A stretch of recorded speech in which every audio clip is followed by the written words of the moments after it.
कि जो चोर नहीं है उसको मालिक बनाइए।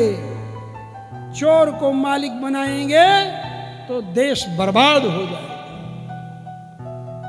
इसलिए मैं बता रहा हूं, बहुत बहुत एजेंसियां हैं, न्यूज एजेंसियां हैं जो बहुत दम्भ भरती हैं कि हम सब्सक्राइबर के बल पर, न्यूज लॉन्ड्री जैसी एजेंसी है, आप सुनेंगे न्यूज लॉन्ड्री डाउनलोड करके तो 2-4 बार सुनेंगे तो पता चल जाएगा। मैं उनकी एनालिसिस सुनता हूं तो मुझे लग जाता है कि ये निष्पक्ष तो पत्रकारिता नहीं है। निष्पक्ष पत्रकारिता उसी को नहीं कहा जाएगा जो सत्ता के विरोध में बातें करे।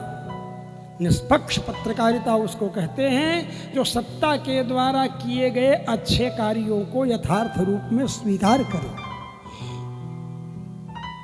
वो ना निष्पक्ष पत्रकारिता है।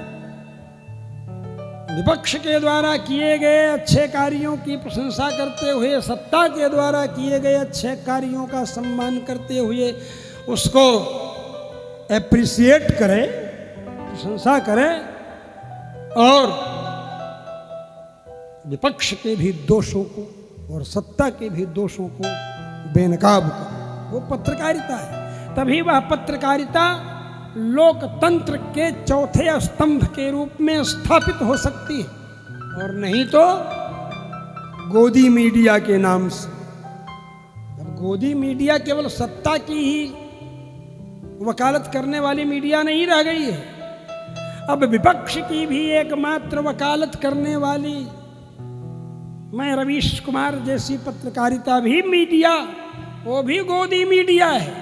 ये है कि आप किसी दूसरे की गोद में बैठे हैं, वो कोई दूसरे की गोद में तो तुम भी बैठे हो किसी के, इसीलिए तुमको अच्छा भी अच्छा नहीं दिखता है, बुरा भी बुरा नहीं दिखता।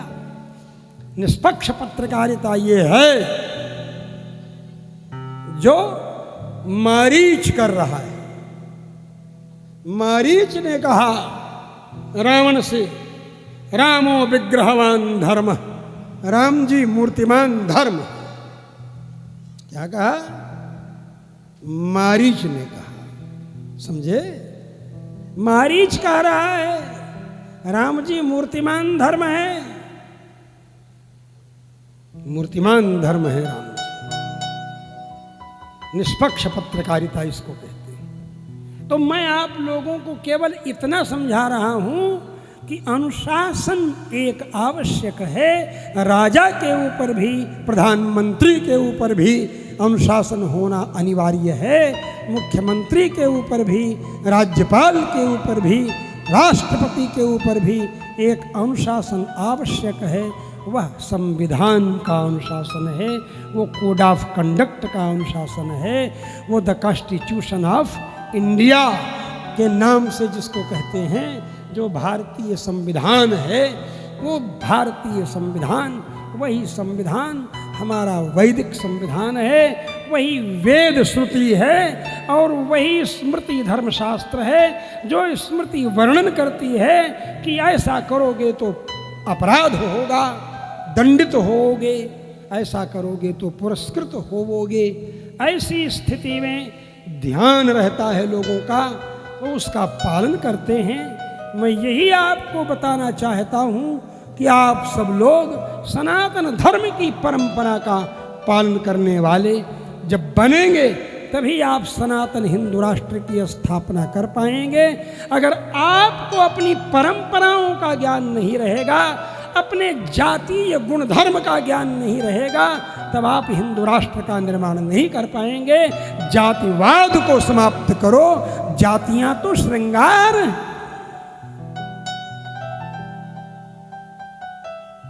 जातियां तो श्रृंगार, जातिवाद, जातिवाद का विनाश करो। जातिवाद होता तो महर्षि वाल्मीकि प्रचेता के 10वें पुत्र, बोलो महर्षि प्रचेता 10वें पुत्र, वो अपने जात बिरादरी वाले रावण का रामायण लिखते। रामायण लिखने की क्या जरूरत है? बोलो भाई, अगर जातिवाद करना होता तो ब्राह्मणायन, ब्राह्मण के नाम से रावणायन, क्षत्रायण, राम जी क्षत्रिय थे और रावण उत्तम कुल पुलस्त करनाती, शिव बिरंच पूजो बहु भांति। ऐसा भी नहीं था कि नास्तिक था, नास्तिक नहीं था, बड़ा आस्तिक था रावण। माने शिव जी की पूजा करता था। नास्तिक आदमी शिव जी की पूजा करेगा हैं? और बिरंच माने ब्रह्मा जी की पूजा करता था। गोस्वामी जी लिखता नहीं हैं? शिव बिरंच पूजे बहु भांति, ये तो गोस्वामी जी लिखते हैं, अब वाल्मीकि जी का लिखते नहीं। रावण के मुंह गैला के बाद विभीषण विलाप करता, कहा था गतः सेतु सुनीता नाम गतो धर्म से विग्रह, नीतियों का सेतु चला गया, सत सिद्धांत का सेतु चला गया, गतो धर्म से विग्रह, धर्म का विग्रह चला गया। इधर हम कहते हैं, मारीच कहता है रामो विग्रहवान धर्म, इधर विभीषण भक्त होकर कह रहा है गतो धर्म से विग्रह, धर्म का विग्रह चला गया। तो गृहस्थाश्रम का जो धर्म है उसका पालन कर रहा था रावण। और चूंकि शाप दे दिया था नल कुंवर ने, और शाप मिल जाने के कारण वो शाप से डरता था, इसलिए परस्त्री गमन जबरदस्ती कर नहीं सकता था। समझ रहे हो ना? महापार्श्व ने अकंपन अतकाय महोदर ये सब मंत्री थे ना, सब सलाह दिए कि कुक्कुट वृत्ति जैसे होती है, मुर्गा जबरदस्ती कर देता है, एक बार ऐसे एक बार जबरदस्ती कर दो सीता से, फिर अपने आप ही तुम्हारे अंडर में आ जाएगी। फिर रावण ये कहानी अपने मुंह से सुनाता है कि हमको ये शाप मिला हुआ है, मैं बिना इच्छा के उसके साथ नहीं जा सकता, किसी की भी स्त्री के साथ नहीं जा सकता, और ये अपराध है।